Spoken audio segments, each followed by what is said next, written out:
إمام النبيين والمرسلين وصاحب الشفاعة العظمى يوم الدين. اللهم صل وسلم وبارك على سيدنا محمد وعلى آله وأصحابه ومن اتبع هديهم وسلك طريقهم وصبر على نهجهم وهديهم إلى يوم الدين. أما بعد، أيها المسلمون عباد الله، ونحن نعيش شهر العفو والمغفرة والرحمة، فتعالوا معي لنعيش اليوم مع جانب عظيم من جوانب العظمة في شخصية النبي الكريم صلى الله عليه وسلم، ألا وهو جانب العفو، حتى تسود الألفة والمحبة بيننا بدلاً من الفرقة والشتات والضياع، لأن مصرنا الحبيبة تحتاج منا إلى أن نرتفع فوق التوصيفات والتصنيفات، وأن نرتفع فوق الأحزاب، وأن نرتفع فوق الخصومات والخلافات والنزاعات، كي ننهض بها لنعبر بها إلى بر الأمان، لتتبوأ مكانتها بين الأمم خلف قيادتنا الرشيدة. ولا يكون ذلك كذلك إلا إذا تأسينا بأخلاق النبي صلى الله عليه وسلم وتمسكنا بهدي النبي صلى الله عليه وسلم. جبريل عليه السلام نزل على الحبيب صلى الله عليه وسلم وقال له: يا محمد، إني أتيتك بمكارم الأخلاق كلها. قال: وما هي يا جبريل؟ قال: ربك يقول لك: خذ العفو وأمر بالعرف وأعرض عن الجاهلين. فطلب الحبيب صلى الله عليه وسلم مزيدا من الإيضاح، فقال جبريل للنبي صلى الله عليه وسلم: ربك يقول لك: اعط من حرمك وصل من قطعك واعفو عمن ظلمك. هذه هي تعاليم النبي، وهذه هي أخلاق النبي، يجب علينا أن نطبقها تطبيقا عمليا في حياتنا حتى نشكل قوة ضاربة في وجه أعداء مصر الذين يتربصون بها الدوائر في الداخل والخارج. الرسول صلى الله عليه وسلم يقول: لا تقاطعوا ولا تدابروا ولا تحاسدوا وكونوا عباد الله إخوانا. لا يحل لمسلم أن يهجر أخاه فوق ثلاث، وفي رواية: لا يحل لمسلم أن يهجر أخاه فوق 3 ليال، يلتقيان فيعرض هذا ويعرض هذا، وخيرهما الذي يبدأ بالسلام. لا بد أن ننبذ الخلافات، ولا بد أن ننكب على العمل، لنجد ونجتهد لكي نخرج بمصرنا إلى بر الأمان. فمصر تحتاج منا أن نبذل الغالي والنفيس من أجلها، ولا يكون ذلك كذلك إلا إذا ارتفعنا فوق الأهواء وتأسينا بأخلاق سيد الأنبياء محمد صلى الله عليه وسلم، فهو المثل الأعلى والقدوة الطيبة لنا جميعا. انظروا إليه، فلقد أوذي كثيرا لكنه صبر واحتسب، وفوض أمره كله لله.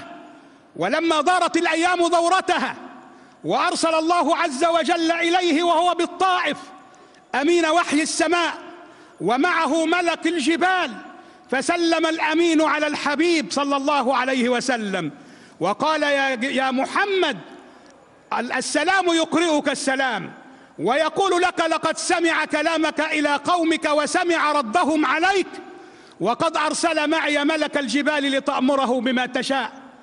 فيقول الحبيب صلى الله عليه وسلم: فنظرت فرأيت ملك الجبال فسلم علي، ثم قال لي: يا محمد، إن الله أرسلني إليك لتأمرني بما تشاء، إن شئت أطبقت عليهم الأخشبين، لكن انظروا إلى من سماه ربه بالرؤوف الرحيم. رفض هذا العرض الانتقامي وفضل جانب العفو على جانب الانتقام، وقال لملك الجبال: عسى الله أن يخرج من أصلابهم من يوحد الله لا يشرك به شيئا. ثم دعا لقومه ولم يكتفي بالدعاء، دعا لقومه قائلا: اللهم اهد قومي، وفي رواية: اللهم اغفر لقومي. ثم التمس لهم العذر عند الله بقوله: فإنهم لا يعلمون. وهذا ما ينبغي أن يتخلق به المؤمن، ينبغي أن نلتمس الأعذار للناس. الفاروق عمر يقول: لا تظنن بكلمة خرجت من أخيك المؤمن إلا خيرا، وأنت تجد لها في الخير محملا، حتى نشكل صفا واحدا. انظروا إليه أيضا حتى مع أعدائه. عبد الله بن أبي بن سلول رأس النفاق وزعيم المنافقين بالمدينة، فعل الكثير والكثير ضد رسول الله صلى الله عليه وسلم. ولما حضرته الوفاة جاء ابنه إلى رسول الله صلى الله عليه وسلم، وكان ابنه صحابيا جليلا من أصحاب النبي، اسمه عبد الله بن أبي بن سلول، وطلب من النبي صلى الله عليه وسلم قميصه ليكفن فيه أباه. ماذا فعل النبي صلى الله عليه وسلم؟ ما كان منه إلا أن خلع قميصه وأعطاه لهذا الصحابي ليكفن أباه فيه، فغسل أباه وكفنه، ثم جاء به ليصلى عليه. ووقف النبي صلى الله عليه وسلم ليصلي على رأس النفاق، ليصلي على ابن أبي، وإذا بالفاروق عمر يخرج من وسط الحضور ويقف حائلا بين الجثة وبين رسول الله، ويقول بأعلى صوته على مرأى ومسمع من الجميع: أتصلي على رأس النفاق يا رسول الله؟ أتصلي على ابن أبي؟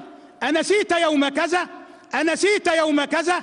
حتى أثقل على رسول الله صلى الله عليه وسلم، إلى أن قال له النبي صلى الله عليه وسلم: إليك عني يا عمر، فلقد خيرني الله فاخترت. ماذا قال الله لرسوله؟ قال الله عز وجل لرسوله في حق المنافقين: استغفر لهم أو لا تستغفر لهم، إن تستغفر لهم 70 مرة فلن يغفر الله لهم. ومع هذا يقول سيد الخلق وحبيب الحق سيدنا محمد صلى الله عليه وسلم، يقول: والله لو علمت أني لو زدت على 70 غفر له لاستغفرت له. أين نحن من تعاليم النبي؟ إننا بحاجة ماسة إلى وحدة الصف، وإلى الاعتصام بحبل الله عز وجل، وإلى نبذ الخلافات. الرسول صلى الله عليه وسلم يقول: ومن كظم غيظا وهو يستطيع أن ينفذه دعاه الله يوم القيامة على رؤوس الخلائق حتى يخيره من أي الحور العين شاء. إنسان أخطأ في حقك لكنك كظمت غيظك ابتغاء للأجر من الله، وأنت قادر على أن ترد على الإساءة بالمثل بل بأضعاف أضعاف مثلها، لكنك كظمت غيظك ابتغاء وجه الله. الرسول يعطيك بشارة في الآخرة: دعاه الله على رؤوس الخلائق والناس في أرض الموقف، والموقف عصيب ومهيب، لدرجة أن الناس من شدة الموقف يتمنون الانصراف ولو إلى جهنم. دعاه الله على رؤوس الخلائق حتى يخيره من أي الحور العين شاء. قال حكيم لابنه: يا بني، التمس الرفعة في التواضع والشرف في الدين وعفو الله تعالى بعفوك عن الناس. انظروا إلى رسول الله صلى الله عليه وسلم في غزوة أحد، عندما انتهت الغزوة وانتهت بهزيمة المسلمين نتيجة لمخالفتهم لتعاليم سيد المرسلين، نزل النبي أرض المعركة ليتفقد القتلى والجرحى من المسلمين، وإذا به يجد عمه حمزة بن عبد المطلب مقتولا. لم يكتف المشركون بقتله، وإنما مثلوا به أبشع تمثيل، صلموا أذنيه وجدعوا أنفه، وجاءت هند بنت عتبة زوج أبي سفيان بن حرب وشقت بطنه واستخرجت كبده ومضغتها ثم لفظتها. لك أن تتخيل هذا الموقف، النبي صلى الله عليه وسلم يجد عمه حمزة على هذه الصورة، فحزن حزنا شديدا وأقسم على أن يقتل عددا من قريش مقابل عمه. لكن الحق تبارك وتعالى لم يقبل أن يمر هذا الموقف مرور الكرام، وإنما عدل لرسوله ومصطفاه قائلا له ومخاطبا له: وإن عاقبتم فعاقبوا بمثل ما عوقبتم به. ولما كانت المثلية لا تتحقق أبدا بأي حال من الأحوال رغبه الله في الصبر: ولئن صبرتم لهو خير للصابرين. لكن المصيبة كبيرة والألم عظيم، فالمقتول هو حمزة بن عبد المطلب. فبين الله عز وجل لرسوله بأنه لا طاقة لك على الصبر ولا قدرة لك على الصبر يا محمد إلا بمعونتنا وبمددنا، واصبر وما صبرك إلا بالله، ولا تحزن عليهم ولا تك في ضيق مما يمكرون، إن الله مع الذين اتقوا والذين هم محسنون. فماذا فعل النبي صلى الله عليه وسلم؟ نزل على أمر ربه وعفى وغفر وصفح. أين نحن من تعاليم النبي؟ أين نحن من هدي النبي صلى الله عليه وسلم؟ انظروا إليه في فتح مكة ونحن نعلم بأنه قد خرج منها عنوة رغما عنه، ودارت الأيام دورتها، مكث بالمدينة 8 سنوات، ثم عاد فاتحا مكة ومعه 10,000 موحد، 10,000 جندي. دخل الكعبة المشرفة وأمر بلالا بأن يرفع صوته بنداء الحق قائلا: الله أكبر، وحطم الأصنام التي كانت تعبد من دون الله. وبعد ذلك خرج ووقف أمام الكعبة المشرفة ونظر إلى أهل مكة، نظر إلى من آذوه، نظر إلى من حاولوا قتله مرارا وتكرارا والقضاء على دعوته، وقال مقولته المشهورة والتي تحمل بين طياتها مزيدا من العتاب ومزيدا من الأسى والحزن: يا أهل مكة، وكأنه يريد أن يقول لهم: يا أهلي ويا عشيرتي، يا من أخرجتمون عنوة من بلدي، ويا من حاولتم القضاء علي وعلى دعوتي، ها أنا ذا واقف بينكم الآن ومعي 10,000 موحد باستطاعتي أن أدمر مكة كلها على من فيها. يا أهل مكة، ما تظنون أني فاعل بكم اليوم؟ قالوا: خيرا، أخ كريم وابن أخ كريم. فما كان من النبي صلى الله عليه وسلم إلا أن أصدر عفوه الشامل عنهم، وقال مقولته المشهورة: اذهبوا فأنتم الطلقاء. وقال كما قال يوسف لإخوته: لا تسريب عليكم اليوم يغفر الله لكم وهو أرحم الراحمين. ولا تستوي الحسنة ولا السيئة، ادفع بالتي هي أحسن فإذا الذي بينك وبينه عداوة كأنه ولي حميم. أقول قولي هذا وأستغفر الله لي ولكم، وكل ابن آدم خطاء وخير الخطائين التوابون.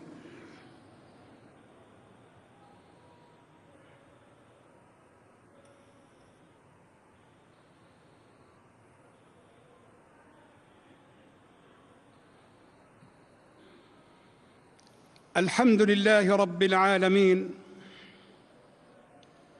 وأشهد أن لا إله إلا الله وحده لا شريك له، وأشهد أن محمدًا عبده ورسوله. اللهم صل وسلم وبارك على سيدنا محمد وعلى آله وأصحابه ومن اتبع هديهم وسلك طريقهم وصبر على نهجهم وهديهم إلى يوم الدين. أما بعد، أيها المسلمون عباد الله، لقد كان لكم في رسول الله أسوة حسنة لمن كان يرجو الله واليوم الآخر وذكر الله كثيرا. عمر الفاروق رضي الله تبارك وتعالى عنه كان يمشي في شوارع المدينة ذات يوم، فوقعت عينه على رجل غريب. هذا الرجل ممسك بسيف يكاد يقطع الهواء من شدته، فاستوقفه الفاروق عمر وقال له: من الرجل؟ قال له: أنا سمامة بن أسال. فقال له عمر: من أي البلاد أنت؟ قال: من اليمامة.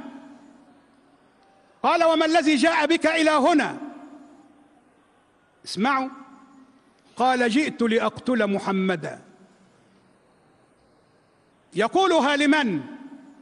للفاروق عمر، الذي كان لا يتحمل أن يحرك الهواء ثوب رسول الله صلى الله عليه وسلم.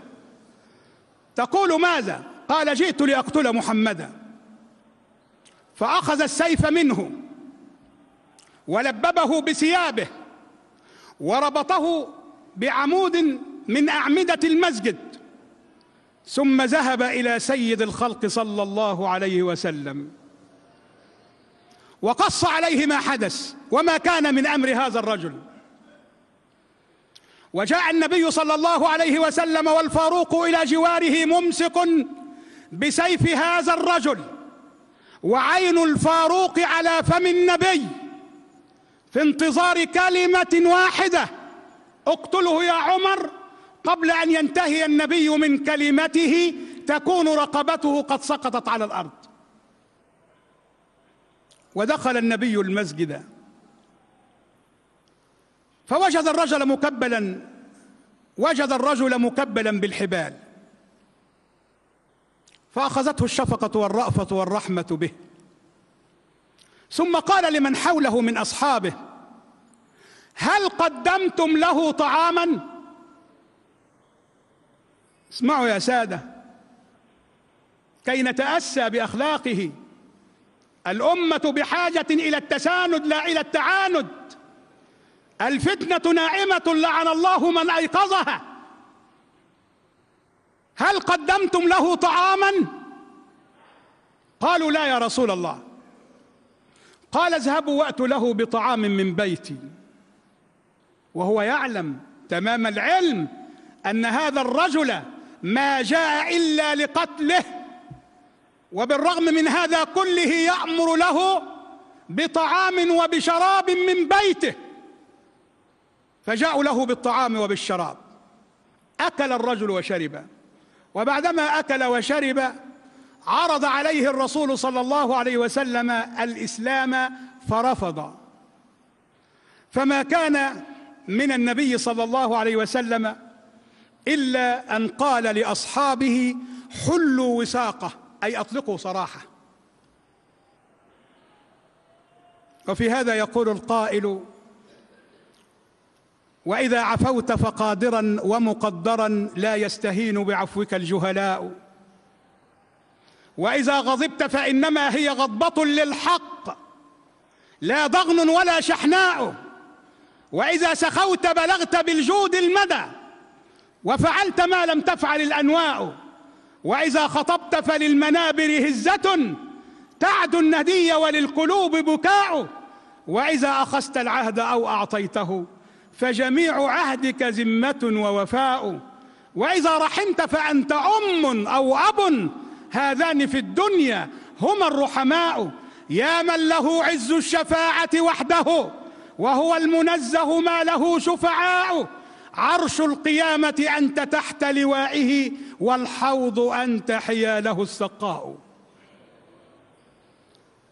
ليتنا نتعلم، ليتنا نطبق ما نسمع حتى يأخذ الله عز وجل بأيدينا مما نحن فيه.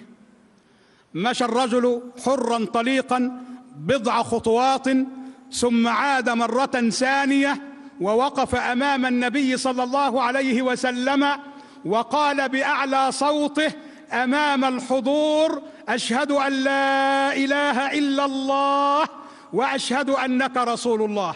فقال له النبي صلى الله عليه وسلم: لماذا لم تنطق بها وقت أن أمرتك؟ قال: يا رسول الله، لقد كنت أسيرا تحت يديك فخشيت إن نطقت بها أن يقال عني بأنني خائف، أما وقد أطلقت سراحي فإني أتيتك طوعا لا كرها، فإني أشهد أن لا إله إلا الله وأشهد أنك رسول الله. ولا تستوي الحسنة ولا السيئة، ادفع بالتي هي أحسن، فإذا الذي بينك وبينه عداوة كأنه ولي حميم. بكى النبي وضحك في موقف واحد. كيف ذلك؟ أنا لا أذكر هذه الأمثلة على سبيل التسلية، لا والله، وإنما أذكرها لحضراتكم لكي نتعلم منها ولنأخذ منها العظة والعبر. ضحك النبي وبكى في موقف واحد. يقول سيدنا أنس رضي الله عنه: بينما رسول الله صلى الله عليه وسلم جالس بيننا إذ رأيناه يضحك حتى بدت ثناياه، فقال عمر للنبي صلى الله عليه وسلم: بأبي أنت وأمي يا رسول الله، ما الذي أضحكك أضحك الله سنك؟ فقال النبي صلى الله عليه وسلم: رجلان من أمتي جسيا بين يدي الله عز وجل، قال أحدهما لرب العزة: يا ربي خذ مظلمتي من أخي. ونحن نعلم بأن القصاص في الآخرة من الحسنات ومن السيئات، لأنه ليس ثم دينار ولا درهم. يا ربي خذ مظلمتي من أخي. فقال الله عز وجل للظالم: اعط أخاك مظلمته. فأخذ المظلوم حسنات الظالم كلها، وبقي للمظلوم حق عند الظالم.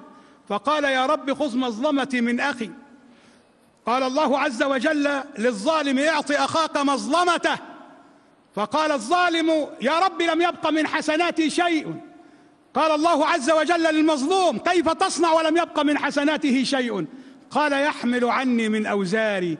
عندئذ بكى النبي صلى الله عليه وسلم وقال: يا عمر، إن هذا اليوم يوم يتمنى فيه كل إنسان أن يحمل عنه من خطاياه. ثم بين الرسول صلى الله عليه وسلم عفو الله عز وجل وسعة رحمة الله عز وجل وفضله وكرمه.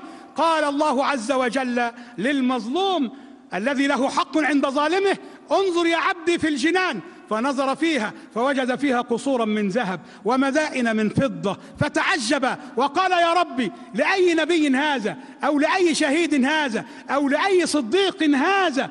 قال الله عز وجل: لمن يدفع ثمنها. قال: ومن الذي يقدر أن يدفع ثمن هذا كله؟ قال: له أنت. قال: وكيف؟ قال: بعفوك عن أخيك. قال: يا ربي قد عفوت عنه. قال: خذ بيد أخيك وادخل أنت وهو الجنة. اللهم أصلح فساد قلوبنا، اللهم أصلح فساد قلوبنا، اللهم أصلح فساد قلوبنا. اللهم ارفع مقتك وغضبك عنا، ولا تسلط علينا بذنوبنا من لا يخافك ولا يرحمنا. اللهم اغننا بحلالك عن حرامك، وبطاعتك عن معصيتك، وبفضلك عمن سواك. اللهم لا تدع لهذا الجمع في هذا اليوم العظيم ذنبا إلا وغفرته، ولا عيبا إلا وسترته، ولا دينا إلا وقضيته، ولا هما ولا غما ولا كربا إلا فرجته. اللهم استر عوراتنا وآمن روعاتنا، واشف مرضانا، وارحم أمواتنا، وأهلك أعداءنا، ولا تخيب فيك رجاءنا، وبلغنا مما يرضيك آمالنا، واختم بالباقيات الصالحات أعمالنا. اللهم اغفر للمسلمين والمسلمات والمؤمنين والمؤمنات الأحياء منهم والأموات، إنك يا ربنا سميع قريب مجيب الدعوات يا رب العالمين. اللهم انصر الإسلام وأعز المسلمين، اللهم انصر الإسلام وأعز المسلمين، اللهم انصر الإسلام وأعز المسلمين، وأعلي بفضلك وكرمك كلمتي الحق والدين. اللهم وفق ولاة أمر المسلمين إلى العمل بكتابك وبسنة نبيك محمد صلى الله عليه وسلم. اللهم ارزق مصرنا الأمن والأمان، اللهم ارزق مصرنا الأمن والأمان، اللهم ارزق مصرنا الأمن والأمان والطمأنينة والسلام، وجنبها يا ربنا الفتن ما ظهر منها وما بطن يا رب. اللهم من أراد بمصر وأهلها سوءا فسلط عليه سيف انتقامك يا جبار، اللهم سلط عليه سيف انتقامك يا جبار، اللهم سلط عليه سيف انتقامك يا جبار، واجعل تدميره في تدبيره، ورد كيده إلى نحره. اللهم آمين يا رب العالمين، اللهم آمين يا رب العالمين. عباد الله، إن الله يأمر بالعدل والإحسان وإيتاء ذي القربى وينهى عن الفحشاء والمنكر والبغي يعظكم لعلكم تذكرون. اذكروا الله يذكركم واستغفروه يغفر لكم، وأقم الصلاة. الله أكبر الله أكبر، أشهد أن لا إله إلا الله، أشهد أن محمدا رسول الله. حي على الصلاة، حي على الفلاح، قد قامت الصلاة، قد قامت الصلاة. الله أكبر الله أكبر، لا إله إلا الله.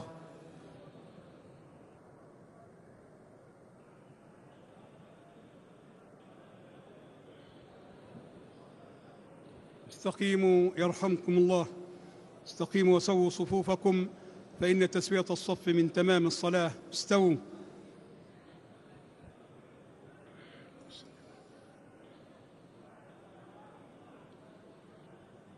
الله أكبر.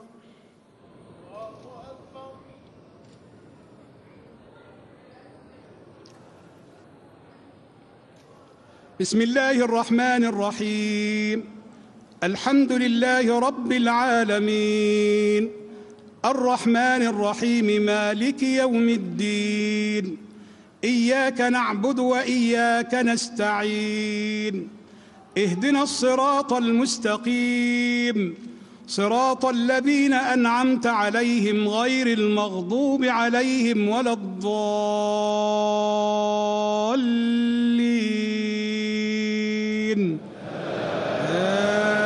آمين. إن الذين قالوا ربنا الله ثم استقاموا تتنزل عليهم الملائكة ألا تخافوا ولا تحزنوا وأبشروا بالجنة التي كنتم توعدون. نحن أولياؤكم في الحياة الدنيا وفي الآخرة، ولكم فيها ما تشتهي أنفسكم ولكم فيها ما تدعون، نزلا من غفور رحيم. الله أكبر.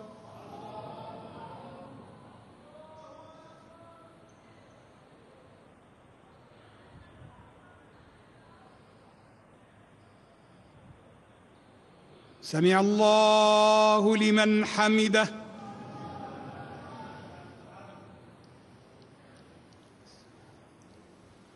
الله أكبر.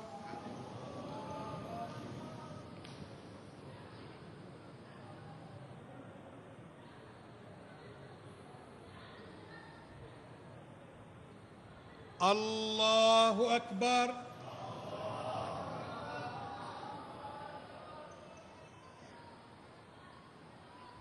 الله أكبر.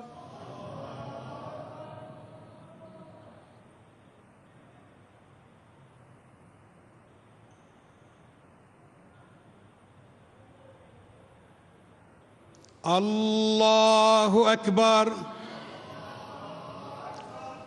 بسم الله الرحمن الرحيم. الحمد لله رب العالمين، الرحمن الرحيم، مالك يوم الدين، إياك نعبد وإياك نستعين، اهدنا الصراط المستقيم، صراط الذين أنعمت عليهم غير المغضوب عليهم ولا الضالين.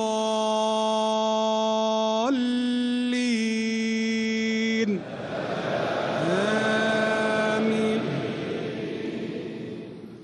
ومن أحسن قولا ممن دعا إلى الله وعمل صالحا وقال إنني من المسلمين. ولا تستوي الحسنة ولا السيئة، ادفع بالتي هي أحسن، فإذا الذي بينك وبينه عداوة كأنه ولي حميم. وما يلقاها إلا الذين صبروا وما يلقاها إلا ذو حظ عظيم. الله أكبر.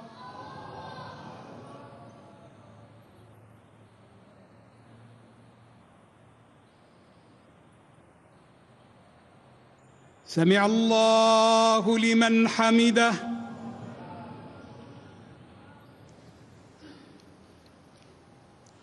الله أكبر.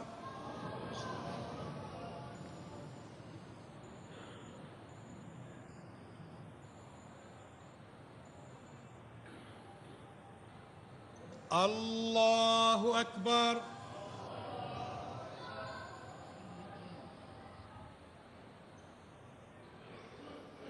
الله أكبر.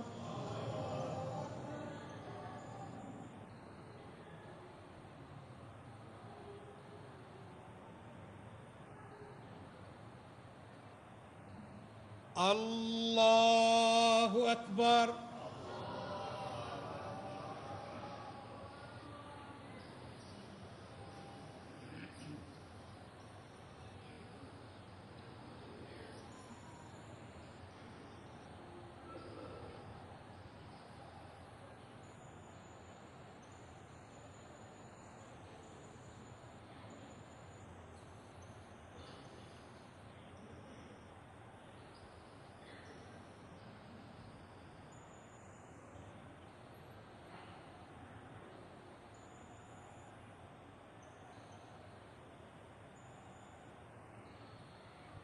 السلام عليكم ورحمة الله. السلام عليكم ورحمة الله.